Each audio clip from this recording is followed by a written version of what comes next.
Ben Profesör Doktor Hanım Halilova'yım. 19 yaşımdan Azerbaycan'da merhum bizim milli liderimiz Ebülfez Elçi Bey ile birlikte Sovyetlere karşı mücadele veren bir hanımım. Yani bağımsızlık mücadelesi. Allah hiç kesi işgal altında yaşatmasın. Ve çok zor günler yaşadık. Mesela Sovyetlerde herkes diyebilirdi kendi milli kimliğini, Türklerin dışında. Mesela Gürcü, Ermeni, Rus hepsi diyebilirdi. Ancak bize yasaklamıştılar. Diyebilmezdik. Dinimiz de yasakıydı. Doğru, Sovyetlerde din yasakıydı ama özellikle İslam dinine karşı büyük bir baskı vardı. Ancak neredeyse bize Müslüman izin veriyordular demeye. Ama Türk demeye koymuyordular. Türklükten daha çok korkuyordular. Mesela diye ki Azerbaycan, Kırgız, Kazak, Tatar, mesela Tatarları iki yere, Kırım Tatarı, Kazan Tatarı, hepsi de böyle. Gagavuz ama hepimiz Türk'ük. Bakın bugün Doğu Türkistan diyoruz. Nerede Türkistan? Yasakladılar Sovyetler Birliği'nde. Türkistan kaldırdılar ismini. Ne yaptılar? Orta Asya. Yani Türk kelimesi olduğu için yasaklıyorlar her şeyi. Buna rağmen biz mücadele verdik. 75. yılda 1975'te bizi tutukladılar. Başta Elçi Bey olarak. Neydi suçumuz? Biz diyorduk Türk'ük panturanist dediler.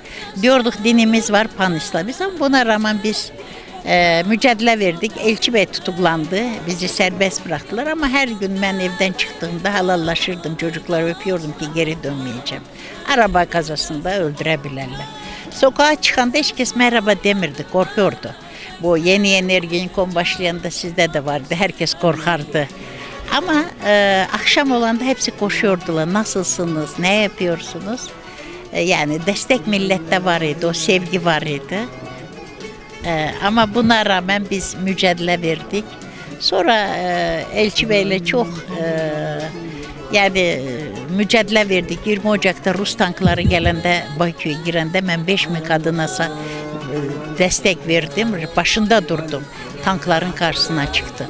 Neden? Çünkü ben Türk erkeğin psikolojisini biliyorum. Evde saklanan erkek, duyanda ki kadın düşmanın önüne çıkar, evde oturmaz. Hemen çıkar. Mesela bugün mehter marşlarıyla o kadar duygulandım ki gözlerim doldu.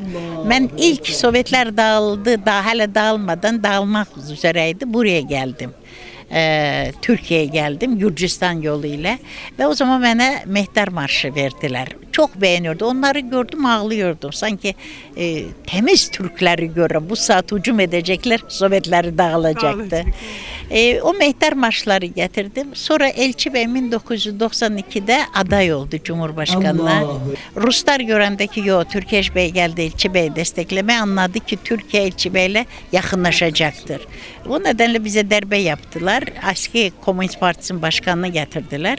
O zaman mehter marşla biz karar verdik. Yürüyüş yapacağız meclise. Bunu kovacağız. Mehter marşları koyduk. Arabanın başında çalıyor. Millet duyandaki mehter marşlar, ya bütün binlerce insanlar sokağa çıktı ve ortada ben kadınlar, bu defa erkekler öne bırakmıyor bizi, ortada geleceksiniz. Önde de liderlerimiz gelir. Meclise yakınlaşanda birden Rus ordusu Bakü'deydi. Başladılar ateş açmaya. Birisi yaralandı, yere düştü. Hepsi geri kaçmaya başladı. Dedim vay bitti hareketimiz. Gördüm Türk bayrağımız, Azerbaycan bayrağı yere düştü. Kaldırdım. Melahat kızımız vardı. Sonra Karabağ'da şehit oldum. Ben komutan da olmuşum. Melahat al bayrağı haydi ileri. Ben gene de biliyorum biz ileri geçsek koy bizi vursunlar ama erkek geri kaçmaz. Görsek ki kadın gelir. Melahat götürdü. Önden ben arkasınca koşur. Erkekler baktı nereye gidiyoruz, bayanlar önde arkamızca.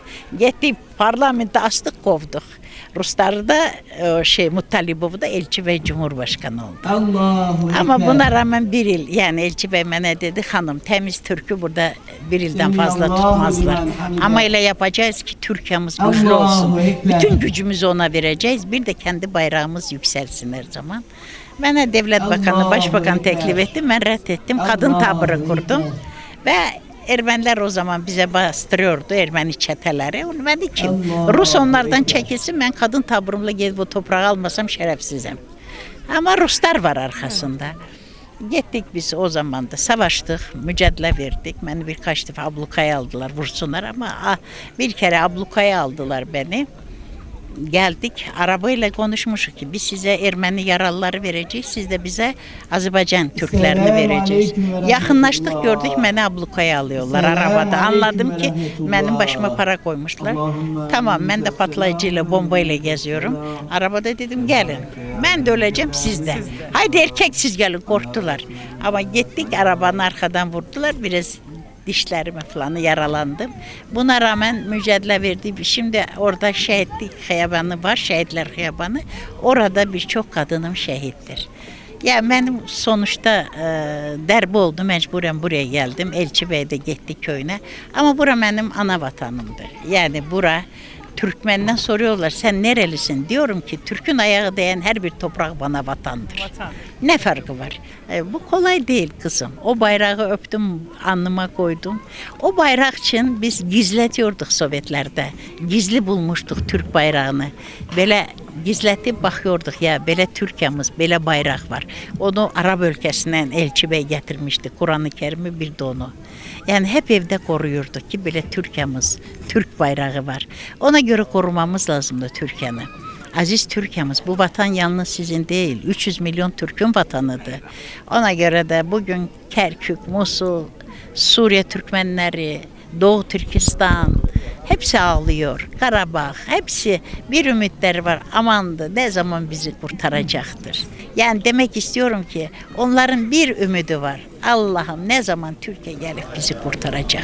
Anadır arzulara her zaman Karabağ. Danışan dil dodağım tar keman Karabağ. Karabağ can Karabağ ana yurdum. Anadır arzulara her zaman Karabağ. Danışan dil dodağım tar keman Karabağ. Karabağ can Karabağ ana yurdum. Karabağ can Karabağ ana yurdum. Bu çemenlerde gezir vakıfın şuf gözeli. Bu çemenlerde gezir vakıfın şuf gözeli. Ruhunu buradan alır Nakavanın gazeli. Ruhunu buradan alır Nakavanın gazeli. Anadır arzulara her zaman Karabağ. Danışan dil dodağım kar keman Karabağ. Karabağ can Karabağ ana yurdum. Anadır arzulara her zaman Karabağ. Danışan dil dodağım kar keman Karabağ. Karabağ can Karabağ ana yurdum. Karabağ can Karabağ ana yurdum.